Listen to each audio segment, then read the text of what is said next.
Bonjour à tous, bonjour à toutes, bienvenue dans cette nouvelle interview. Donc aujourd'hui, je suis avec Nicolas Penn. Comment ça va? Mais ça va bien et merci de m'avoir invité. Merci à toi d'avoir accepté, hein. Avec plaisir. Alors aujourd'hui, donc on se retrouve encore une fois pour une interview qui a pour but de montrer un petit peu des personnes qui ont développé un projet ou un business en démarrant de zéro. Et donc du coup, j'ai pensé à toi. Et du coup, voilà, dis-moi un petit peu qui es-tu, que fais-tu dans la vie? Alors, moi, mon nom, c'est Nico Pen. Qu'est-ce que je fais dans la vie? On va dire, si on devait résumer, je fais de la formation, essentiellement la formation numérique et aussi de la formation en présentiel. Mais le gros de mon job, c'est plus de la formation numérique, quelques conférences à côté. Et mon domaine d'expertise, c'est tout ce qui est lié à la connaissance de soi, apprendre à mieux se connaître. Et au travers de ça, j'utilise un outil qui est très puissant qui s'appelle l'énéagramme, qui se définit par 9 profils de personnalité. Et donc, du coup, j'enseigne quels sont ces 9 profils de personnalité et comment on va apprendre à mieux se connaître et après mieux travailler sur soi. Donc, utiliser des outils de développement personnel avec de la PNL et d'autres techniques autour de ça pour aider les personnes à mieux se connaître et à évoluer. C'est ça, donc en fait, autour de l'énéagramme, tu viens y ajouter plein d'outils, en fait, pour faire, en fait, quelque chose d'assez puissant, c'est ça? Voilà, tout à fait, c'est ça. On va dire le cœur, du moins, en fait, j'ai plusieurs formations en numérique, mais ma formation principale, c'est la formation donc, technicien énéagramme. Et dans cette formation, le cœur de l'outil utilisé, c'est l'énéagramme. Et puis après, derrière, j'utilise d'autres techniques pour avancer. Ok, super. Et donc, du coup, est-ce que tu peux me présenter donc, un projet? Donc, je sais pas si c'est ce que tu fais de manière générale ou si tu veux nous parler quelque chose bien plus précisément. Ça dépend, en fait, tout dépend quels sont tes besoins, dis-moi. En fait, l'idée, c'est vraiment que tu me parles de quelque chose où tu as démarré vraiment de zéro, tu vois, et Ouais. pour que les gens ils puissent s'y retrouver aussi. Là, par exemple, ça peut être sur la PNL ou quand tu as commencé l'énéagramme, etc., et où tu as vraiment démarré de zéro et petit à petit, tu as fait tes petits pas. Donc, on va en venir juste après, mais c'est ça, quoi. Ou vraiment, tu as démarré de zéro. Ouais, ben, il y a plein de choses que je pourrais dire. Je pourrais prendre, en fait, sur mon activité professionnelle, j'ai fait beaucoup de formations numériques. Ça fait quelques années. J'ai commencé en 2011 mon activité sur le web. Au début, c'était du 100% web. Après, j'ai migré sur une partie de présentiel. Là, je me recentre aussi énormément sur le web depuis un an et demi à peu près. Et ce qui est intéressant, c'est lorsque j'ai sorti cette formation technicien Enneagramme, justement, je démarrais pas de zéro, mais l'approche, je pense qu'elle pourra vraiment être utile pour les personnes qui nous écoutent. C'est ce qui s'est passé dans la façon dont j'ai créé cette formation. En fait, ça faisait des années que j'utilisais des techniques marketing, des outils, que je développais des choses autour de mes domaines d'expertise. Et sur cette formation-là, en fait, ce qui s'est passé, c'est que c'est une formation qui, lorsqu'elle est sortie, m'a amené, d'un point de vue entrepreneurial, beaucoup plus de résultats que tout ce que j'avais fait en amont. Et pour pas dire multiplier par 2, voire plus les résultats que j'ai eus. Et, euh, et en fait, pourquoi je parle de ça? Parce que ce qui a été intéressant, c'était l'approche que j'ai eue lorsque j'ai créé cette formation. Parce que finalement, je suis reparti à zéro. Euh, dans le sens où j'ai vraiment décidé à un moment donné de me dire, OK, bon, mais tout ce que tu fais, c'est bien. Est-ce que ça fait sens? Est-ce que c'est ce qu'il faut faire? Est-ce que c'est dans la voie dans laquelle tu dois aller? Et généralement, on a travaillé, enfin, lorsqu'on a bossé dans l'entrepreneuriat, dans le marketing pendant plusieurs années, on a tendance à se dire, oui, je sais ceci, je sais cela, je sais toutes les choses qui sont liées à cette discipline. Et du coup, moi, l'approche que j'ai eue lorsque j'ai créé cette formation, c'est je vais repartir à zéro. Je vais refaire les trucs comme si j'étais un débutant, comme si je reprenais vraiment tout fondamentaux. Alors, ça part sur des principes de faire un sondage pour voir si les personnes étaient intéressées par ce que j'allais créer ou pas. Faire quelque chose que je ne faisais jamais et comme disait toujours de faire, c'est faire des pré-lancements, vendre le produit avant qu'il soit créé. Donc là, c'est un truc que je me refusais à faire. Et en fait, ce qui est intéressant, cette histoire-là, bon, je pars un peu dans tous les sens, mais pour vraiment donner l'idée principale, c'est que au final, en fait, lorsqu'on se lance dans une activité, qu'elle soit entrepreneuriale ou pas, on peut très vite se faire piéger par son ego. En se disant, plus j'avance, plus je sais les choses, c'est bon, je sais les choses, j'ai pas besoin d'écouter tel ou tel conseil, de faire telle ou telle chose.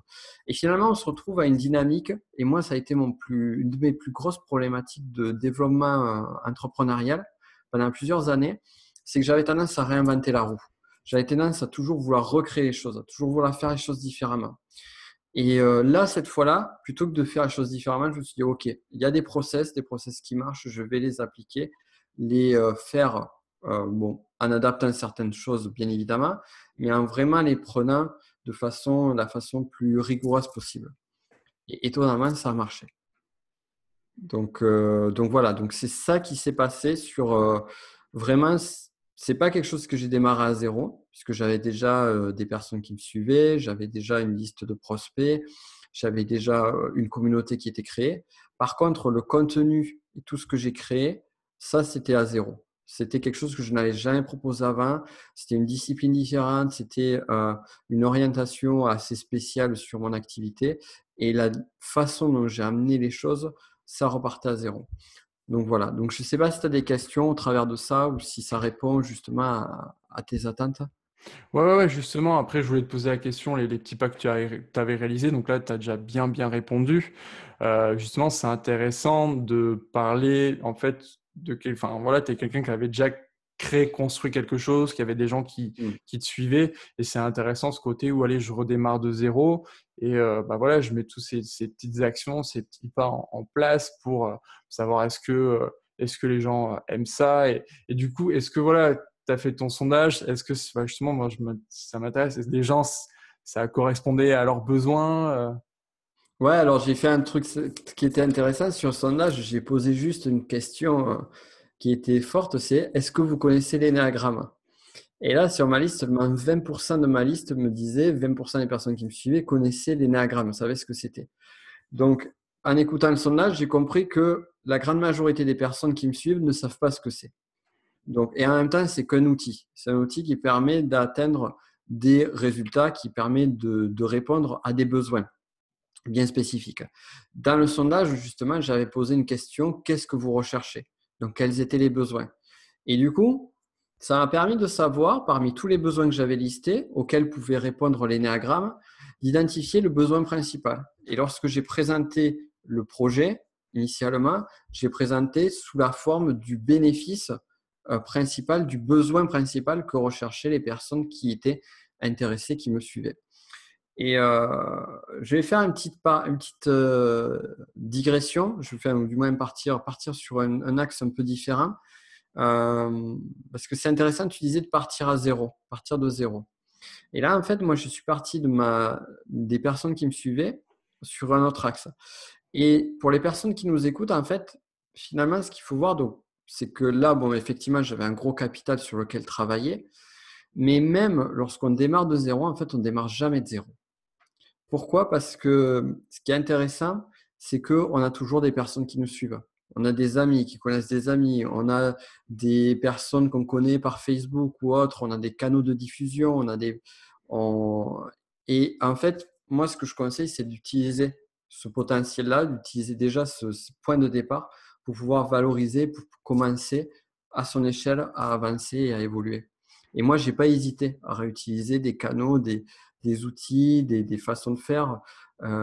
Alors que j'étais beaucoup axé sur le web au début, lorsque j'ai sorti de cette formation-là, tout particulièrement, j'ai utilisé mon réseau professionnel proche, réseau amical. Donc, je suis vraiment allé sur du terrain, sur les personnes que je connaissais, et ça a été très aidant sur cette thématique-là. Donc, c'est ça aussi déjà.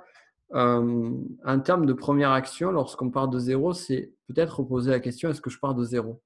Et quel est le capital que j'ai déjà moi? Est-ce que c'est un capital financier, un capital en termes de temps, un capital en termes de relations? Et ça peut aider. C'est intéressant. Je pense que c'est un petit pas que vous devez vraiment prendre en compte. ce que tu viens de dire, vraiment, on ne part pas de zéro. C'est vrai qu'on a des amis qui ont peut-être que eux, ça les intéresse pas nécessairement, mais peut-être que dans leur entourage, ils ont des gens qui sont un minimum intéressés par ça et ça peut ramener une, deux, trois, quatre personnes. Et enfin, je trouve ça hyper intéressant ce que tu dis. Faut y penser quoi. Parce que c'est vrai qu'on démarre quelque chose, on se dit ouais, je démarre de zéro, mais en fait pas nécessairement. C'est ça, en fait, c'est qu'on a beaucoup de pépites qui sont sous nos pieds. On va chercher le trésor ailleurs, alors qu'il est juste en dessous, du moins, qui va nous permettre de développer ce trésor-là. Donc, autant en profiter. Il suffit juste, parfois même, tu vois, il suffit juste d'un partenaire. Moi, je sais que sur ce lancement-là, notamment, la première fois, j'ai testé, ça marchait. La seconde fois, j'ai fait appel à deux partenaires, deux amis à la base, pour m'aider à développer un petit peu plus cette activité, ce projet-là. Donc, en fait, finalement, on a beaucoup plus de ressources, on a beaucoup plus de choses autour de nous que ce que l'on peut croire. Et ça va nous aider justement à tout simplement éviter de galérer, quoi. Éviter de galérer trop. Et justement, ce qui est intéressant, c'est que tu dis, voilà, donc tu es parti voir des amis, enfin, comment tu as abordé la chose? C'était des gens qui étaient déjà, qui connaissaient ça ou qui connaissaient pas l'énéagramme, tout cet univers-là? En fait, j'en parlais déjà depuis longtemps, de façon amicale. Donc, du coup, il y avait des personnes qui étaient intéressées autour de moi. Et j'ai fait appel à ces personnes qui étaient intéressées, des amis donc pour des partenariats, d'autres personnes qui étaient des personnes que j'avais formées, par exemple, qui pouvaient être intéressées par ce projet-là. Donc vraiment toute une série de personnes autour de moi qui, finalement, lorsqu'ils ont compris, lorsqu'ils ont su que j'avais ce projet-là, sans forcément dire directement, bon, ben, j'ai une formation Enneagramme, tu veux la rejoindre. Non, c'était pas juste ça, c'était déjà dire, bon, ben, là, je vais faire une formation en Enneagramme avec un atelier de 3 jours. Et en retour, la personne dit, ah, mais oui, ça m'intéresse, est-ce que tu pourrais m'envoyer les infos? Ouais, pas de problème. Donc, ça peut partir sur des choses toutes simples comme ça. Et le premier atelier en présentiel que j'ai fait en Ennéagramme, finalement, quand j'y réfléchis, donc il y avait la formation numérique et l'atelier présentiel. Et sur la première session de l'atelier en présentiel, je devais avoir peut-être 20-25% des personnes qui ont suivi la formation qui venaient de mes listes, quoi. Tout Mmh. le reste, c'était des personnes soit que j'avais déjà formées en amont, soit des amis ou des amis d'amis. C'était plus ce public-là, quoi. Donc en gros, le bouche à oreille a bien fonctionné, quoi. Ouais, le bouche à oreille a bien fonctionné. Et le bouche à oreille, on le sous-estime souvent. On le sous-estime bien souvent. Et il est parfois vachement plus pertinent que de communiquer à 1000, 2000, 10 000, 20 000 mails, quoi. Donc ça, c'est intéressant aussi. Là, justement, tu as dit que tu avais fait, c'est intéressant pour les petits pas à mettre en place, que tu avais fait donc en ligne et tu avais fait aussi en présentiel. Et Mm. justement, les gens qui regardent cette interview, peut-être qu'ils ont envie de développer un projet business qui a ces deux aspects, en ligne, en présentiel. Et comment Mm. toi, tu t'y prends pour faire du présentiel, pour, je sais pas, pour trouver le lieu, pour organiser ça? Alors, c'est une bonne question. Moi, ce que je recommanderais, tout d'abord, c'est d'identifier quel est parmi ces deux vecteurs celui qui est prioritaire. Initialement, moi, cette formation-là, j'avais vu le présentiel à la base. C'était l'idée du projet de départ. C'était le présentiel puis le numérique. Et très vite, je me suis rendu compte que ce qui était prioritaire pour moi, c'était le numérique. Donc, du coup, aujourd'hui, quand je propose le présentiel, c'est un complément à la formation numérique. Donc, déjà, savoir dans un premier temps vers quoi on veut aller. Si on veut aller vers du présentiel ou vers du numérique. C'est un choix. Il n'y a pas de mauvaise ou bonne réponse. C'est vraiment le choix de chacun et même des choix de vie. À un moment donné, on peut avoir envie, comme moi, j'ai eu besoin de faire beaucoup de formations présentielles, ce que je faisais avec la PNL. Et après, à un moment donné, choisir de plus se retirer et être plus sur du numérique. Donc ça, c'est le premier point. Après, pour tout ce qui est formation présentielle, il y a pas mal de choses effectivement d'un point de vue logistique à prendre en compte. Donc, le premier point, c'est la salle, c'est connaître les coûts. Déjà, lorsqu'on va vendre une formation en présentiel, voilà, on a des coûts de salle, il y a des coûts sur les frais, par exemple, ce qu'on appelle les pauses, les viennoiseries, les chocolatines, tout ça, le café, le thé. Donc tout ça, c'est des frais qui sont à prendre en compte sur le présentiel, donc la salle, les pauses. Il y a aussi, si on amène un document, moi je fournis toujours un document de travail, une espèce de document d'exercice à la formation. Donc ça, pareil, il faut le créer, il faut l'imprimer, il faut voilà. Donc il y a cette partie-là logistique et en termes de financier à prendre en compte sur les coûts. Qu'est-ce que tu as d'autre? La communication aussi. Ça, c'est un truc tout con, mais et auquel on passe pas. C'est que la communication sur un événement présentiel, ça se fait beaucoup plus en amont que sur quelque chose de numérique. Et la répétition, moi j'ai remarqué que la répétition est nécessaire sur un présentiel. Je me rappelle, j'avais fait une formation, j'avais créé une formation en 2016 qui était 100% présentielle de 2 jours. Et ce qui était très marrant, c'est que je faisais des webinaires pour faire la promo de cette formation. Et généralement, je faisais un webinaire, je faisais très peu de ventes. 1, 2 ventes, voire 0. Ça m'est arrivé. Et je faisais une offre promo, tu vois, une offre promo de 1 ou 2 jours. Et ce qui était très drôle, c'est que généralement, la plupart des ventes que j'avais se faisaient la semaine qui suivait le webinaire et après l'offre promo. Pourquoi? Parce qu'en fait, comme c'est du présentiel, les gens ont besoin de réfléchir, savoir s'ils seront dispo à ces dates-là, savoir s'ils pourront se déplacer, identifier les coûts. La résistance à l'achat est peut-être, je ne sais pas si on pourrait dire un peu plus forte. Enfin, on va dire qu'il y a plus de contraintes et du coup, ça demande une prise de décision qui est un peu plus délayée dans le temps. Alors sur le numérique, on arrive à la fin. Ah ouais, c'est intéressant, bam, j'achète la formation et puis basta, quoi. Mais c'est sûr que quand tu fais du présentiel, c'est un peu les difficultés. Il faut prendre en compte ces difficultés des contraintes que peuvent avoir les gens, effectivement, entre le déplacement. Mais du coup, bah, ça implique un financement C'est ça. un peu plus cher et puis plein d'autres choses dont on ne pense pas. Et notamment, je voudrais faire la petite parenthèse. J'habite dans le Nord. On dit, même si j'habite dans le Nord, je suis un Basque, on dit chocolatine. Voilà, je ferme la Oui, je parenthèse. suis d'accord. Je suis d'accord. Chocolatine, c'est très important. Voilà, c'est la petite parenthèse. Du coup, quand tu as lancé ça, donc le projet sur l'énéagramme, euh, c'était quoi les difficultés que tu as pu rencontrer? Hum, Alors, je pourrais en parler sur beaucoup d'autres projets. Sur ce projet-là, finalement, et à ma grande surprise, ça s'est passé assez facilement, assez agréablement. Les difficultés que j'ai pu rencontrer, c'était des classiques, la peur de ne pas remplir. Moi, j'avais l'objectif, donc comme j'avais mis une date, un lieu, un stage de formation, il fallait que je remplisse. Donc, il y avait cette peur-là. Ouais, la peur que ça ne marche pas, ce genre de choses-là. Et c'est en fait le pré-lancement, sortir un produit en pré-lancement, je trouve que c'est un bon moyen aussi de résoudre pas mal de problématiques. Je vais te donner un autre exemple sur lequel je me suis complètement foiré en début d'été. J'ai fait exactement la même chose que sur le technicien Enagram. Donc, j'ai sorti une nouvelle formation qui était spécifique à certains de mes clients. Donc, c'était qu'une pour une partie de mes clients. Et j'ai fait exactement le même système. Sauf qu'en fait, je me suis planté et j'ai mal compris les besoins de mes clients. Et ce qui s'est passé, c'est que c'était une formation donc, qui avait un certain coût et qui surtout demandait un temps de production d'à peu près 6 mois. Donc, il ne fallait pas que je me plante. Et du coup, ce que j'ai fait, en fait, c'est que j'ai utilisé le système pré-lancement. J'ai fait ouverture des ventes pré-lancement.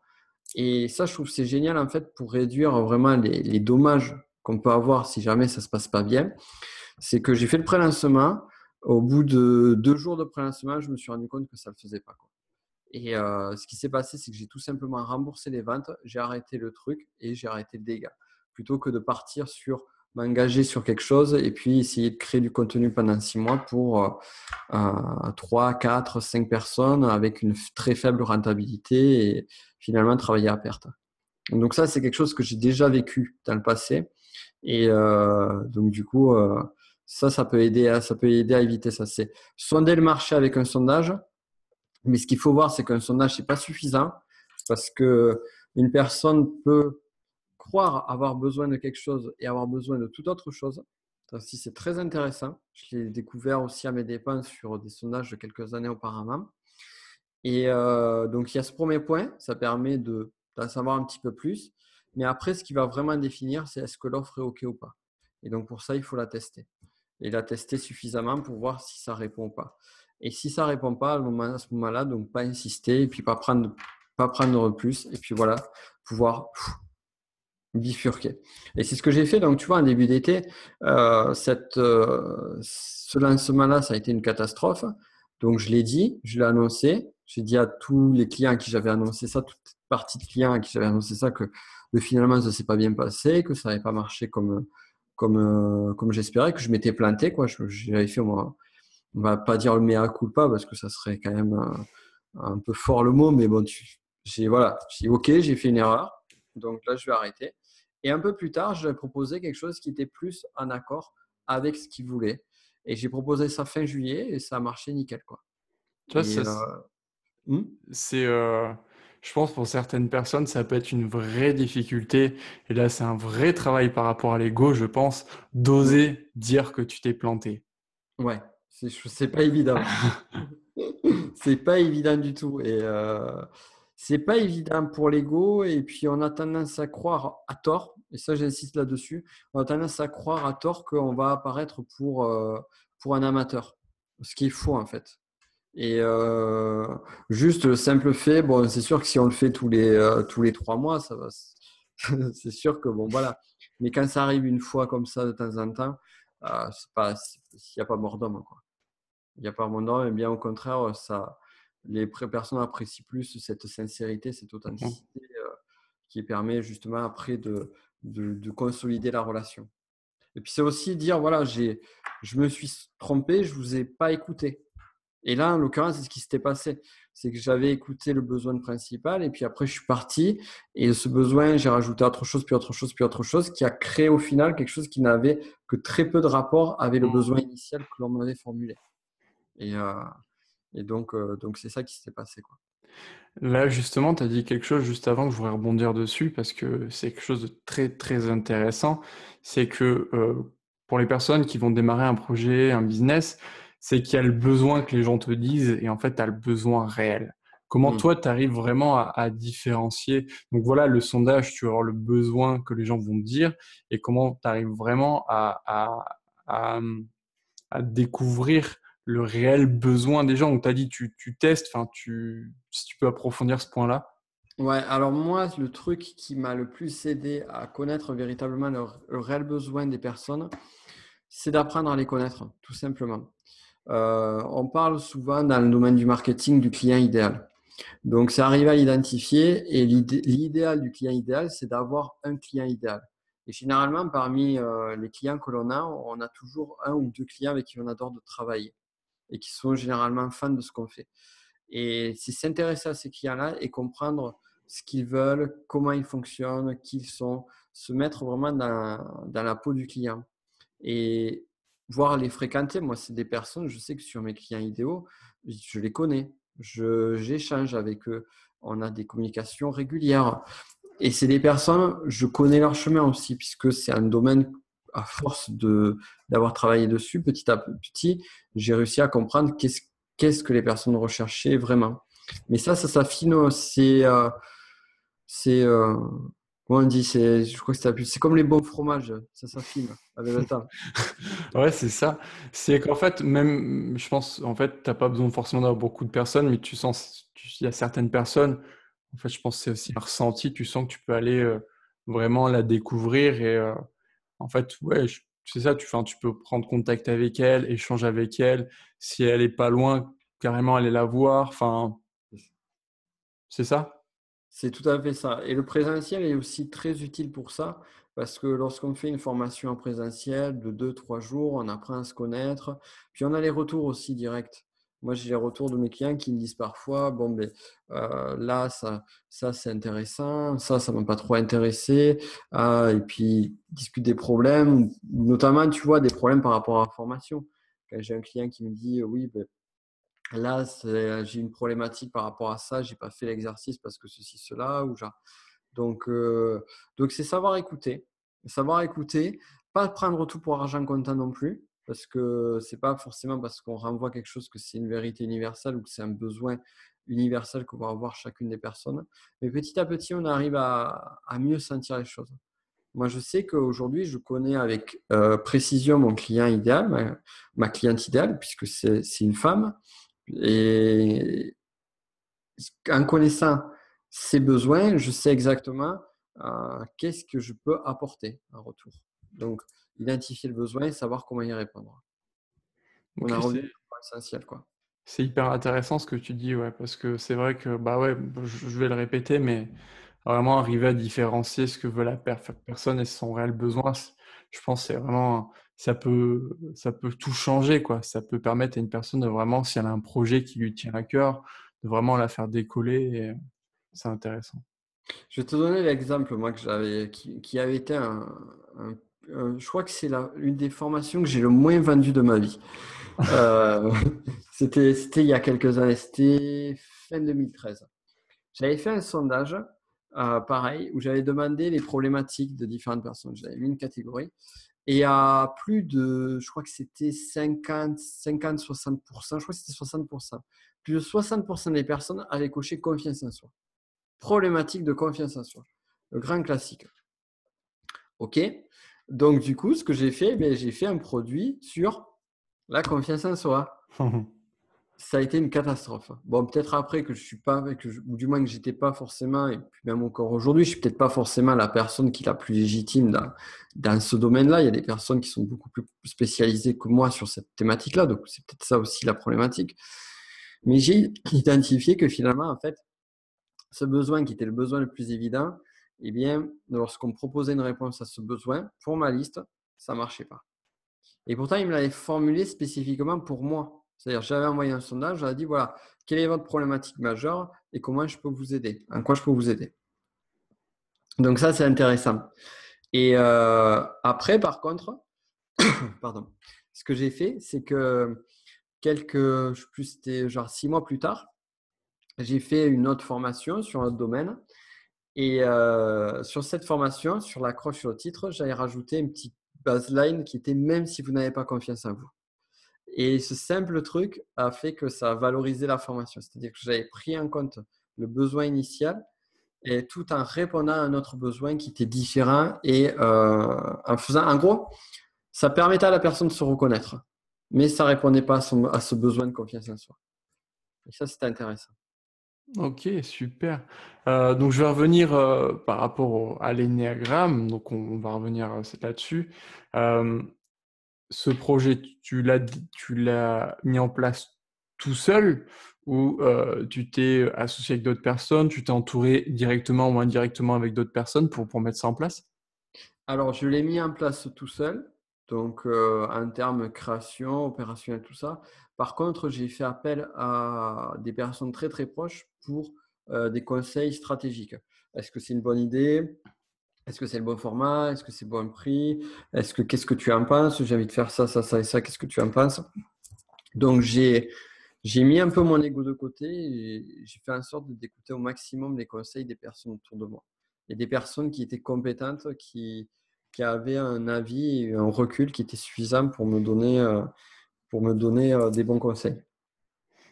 D'accord. Et ça, justement, c'est aussi une question que je me pose, c'est quand tu vas demander des informations à des personnes, même les plus compétentes possibles, il se peut que certaines te donnent des conseils différents.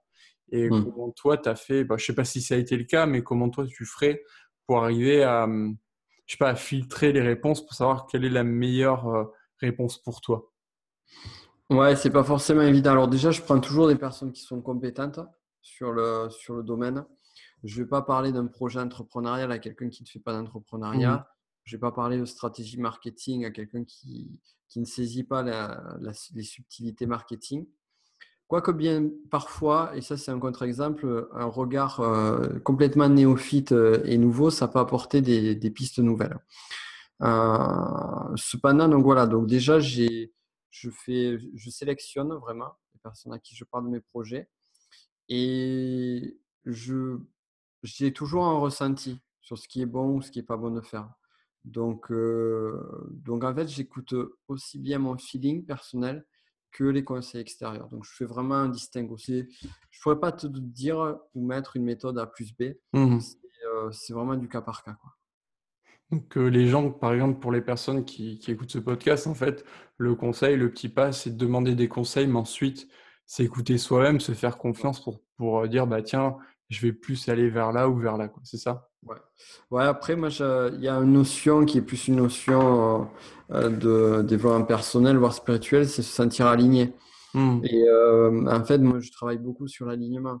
Et dans le sens où, tu vois, une personne peut te dire, OK, ça m'est arrivé, hein, un ami très, très proche qui, pour moi, ses conseils sont très précieux, me dit, ouais, tu devrais faire ça. Je dis, non, mais je me sens pas aligné. C'est pas moi. Je me sens pas de faire ça. Je n'ai pas envie d'aller dans cette voie-là.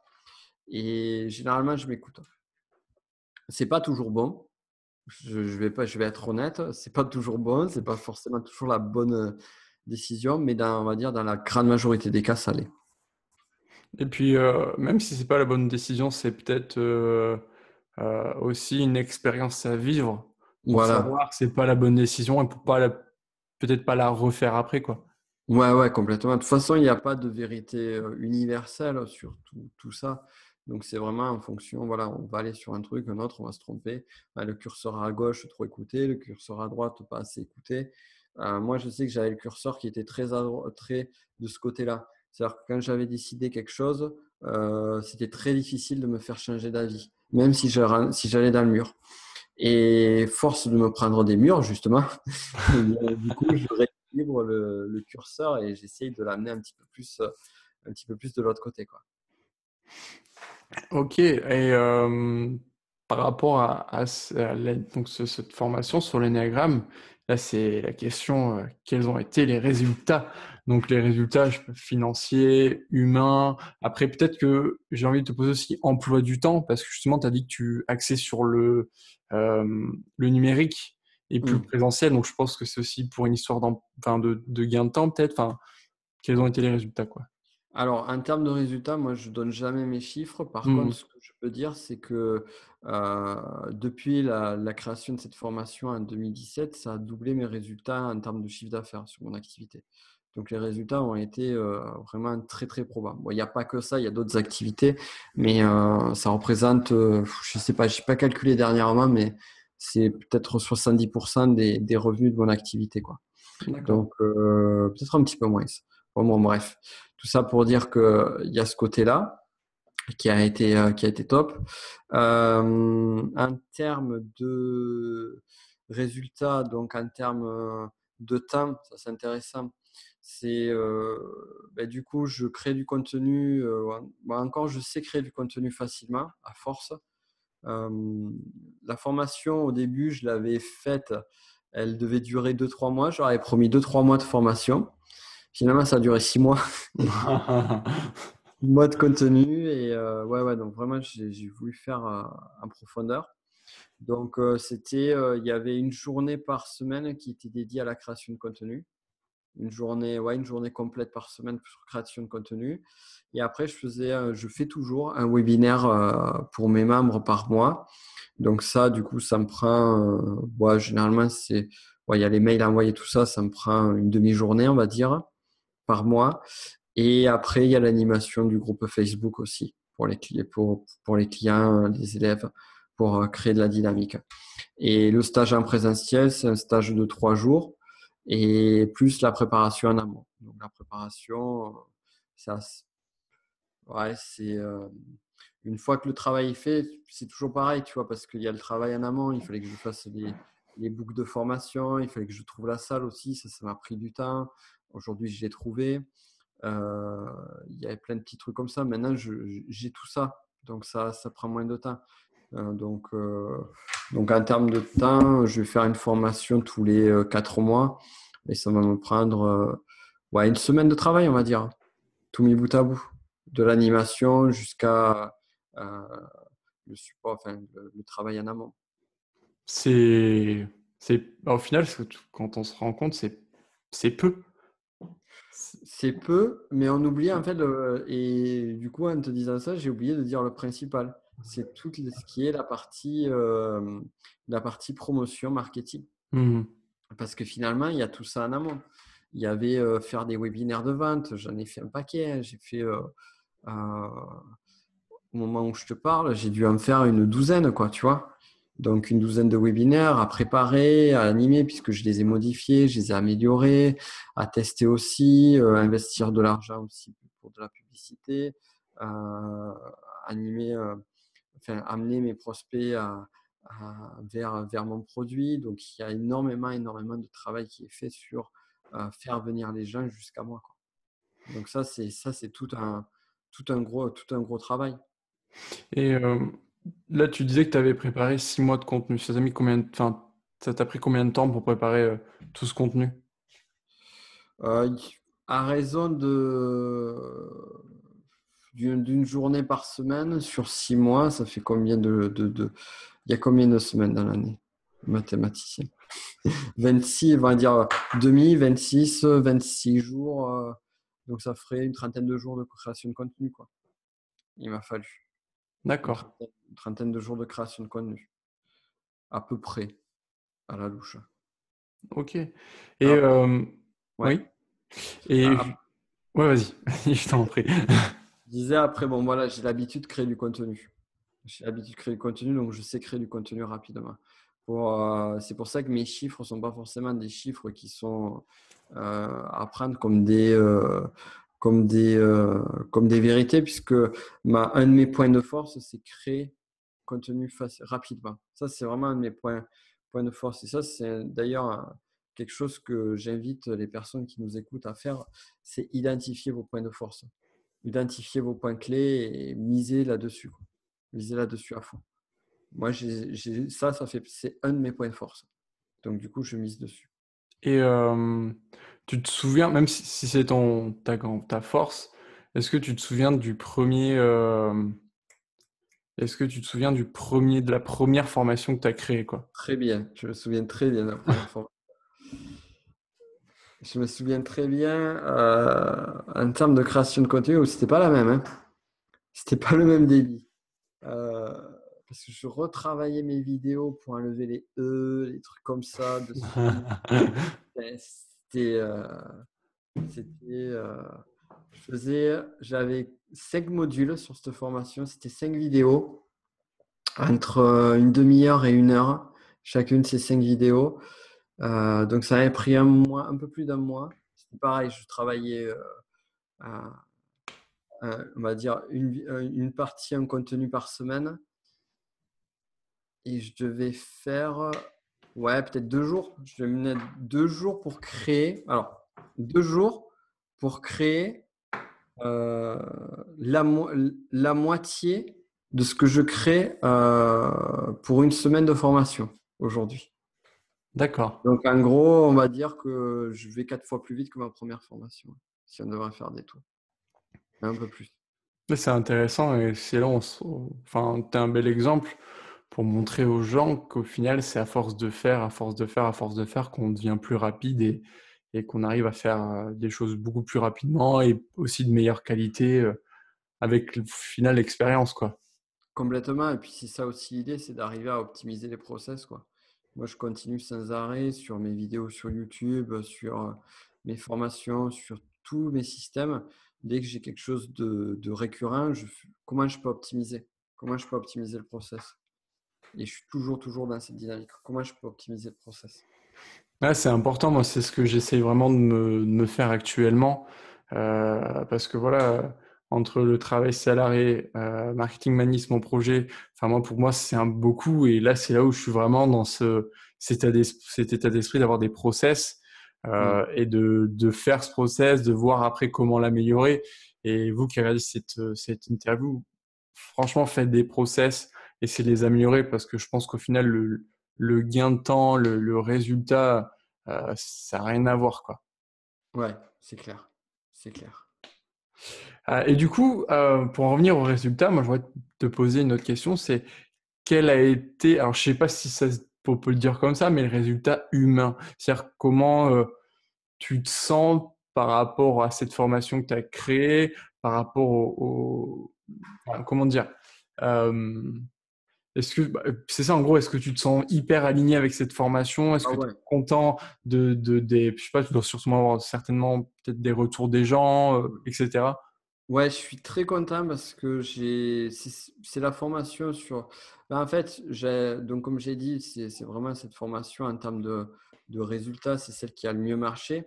Pourquoi ça a le mieux marché? En fait, c'est pas parce que c'est le domaine en particulier qui marche mieux qu'un autre, parce qu'il y a des domaines qui marchent vachement mieux que ça. C'était un vrai risque quand je l'ai créé. En fait, c'est parce que j'étais aligné sur ce que je faisais. C'est quelque chose que je vivais, où j'étais ultra cohérent. C'est-à-dire que je vis l'énéagramme, je le fais au quotidien, je l'applique pour moi. Ça m'a énormément aidé dans ma vie.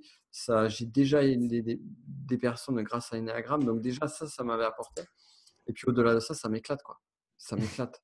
Je prends du plaisir, quoi. Vraiment, je découvre des choses. Quand je faisais mes modules de formation, j'allais voir, je trouvais des petites pépites que j'avais pas, sur lesquelles j'avais pas vu. Donc du coup, ça m'a amené à une découverte derrière la découverte et derrière l'enseignement. Donc ça, c'est génial. Et puis, je suis super content. J'ai une communauté, ma communauté d'élèves sur l'énéagramme, ils sont géniaux, quoi. Je les kiffe, quoi. D'ailleurs, si vous me regardez. Certainement, certainement. Non, mais Ouais, vraiment, franchement, je les kiffe, quoi, parce que c'est des gens vraiment super, quoi. Qui sont motivés, qui sont dans la même passion, avec qui on. Vraiment, finalement, c'est au-delà de transmettre le savoir. Aujourd'hui, c'est des personnes avec qui je partage ma passion. Et ça, c'est génial, quoi. C'est génial. je pense qu'à partir du moment où tu es aligné, déjà tu prends vraiment du plaisir à faire ce que tu fais. Donc tu travailles, mais au final, tu n'as pas l'impression de travailler parce que c'est du plaisir. Et au final, quand tu es aligné, je pense que tu attires à toi des gens qui sont aussi alignés ou qui ont cette même vision que toi. Complètement, complètement. Ok. Ouais, j'aime bien cette phrase, on attire ce que l'on est. Alors bon, ça peut piquer parfois, mais ça amène à la réflexion. Oui, bah oui, c'est intéressant. Je pense que c'est quelque chose de très intéressant de savoir quand on a certaines ou certaines situations, pourquoi ça nous arrive, bah, voir en fait que ça vient, en fait, c'est juste un miroir de qui on est. Donc ouais, C'est ça. c'est un truc enfin, c'est quelque chose qui est très très intéressant. Super. Bah voilà. Du coup, où est-ce qu'on peut te retrouver? Donc voilà, tu as YouTube, est-ce que tu as un site internet? Ouais. Voilà, donne-nous tout. Alors, le plus simple pour me retrouver, donc effectivement, il y a YouTube, Nico Pen sur YouTube. Donc voilà, vous abonnez, vous cliquez sur la petite cloche, c'est important pour nous, créateurs de contenu. Donc voilà, je diffuse du contenu régulier. Là, je suis en phase de reprise de contenu assez beaucoup plus fréquent et beaucoup plus régulier. Donc là, c'est la rentrée, donc c'est pour ça. Faut en profiter. Et l'autre site, c'est lecturepersonnalité.com, tout accroché, sans accent, lecturepersonnalité.com, sur lequel en fait il y a des infos sur l'énéagramme, donc qu'est-ce que l'énéagramme, une conférence gratuite aussi pour celles et ceux qui souhaiteraient en savoir plus. Et puis voilà, et puis la présentation de ma formation et quelques vidéos aussi. De toute façon, je mettrai tous les liens dans la description. C'est cool. Ok, super. Bah, je te remercie pour cette superbe interview. Je te remercie pour ce partage et cet échange. Bah, avec grand merci, merci à toi pour l'invitation et puis à très vite. Ouais, ça marche. Et en tout cas, je vous remercie d'avoir regardé cette interview jusqu'à la fin. Voilà, si vous voulez voir des prochaines interviews, il y en aura d'autres qui vont arriver. Donc, abonnez-vous à la chaîne YouTube. Voilà. Allez voir en description les différents liens pour voir ce que fait Nicolas. Voilà, je suis quelques vidéos et c'est super intéressant. Et mettez un like parce qu'en fait, j'aime bien le dire, le like c'est pas pour le fun, c'est pas pour ouais mettez-moi des likes, c'est parce que ça aide au référencement et de la vidéo et de la chaîne YouTube. Donc voilà, mettez un Ça va like. être Et à très bientôt. Ciao.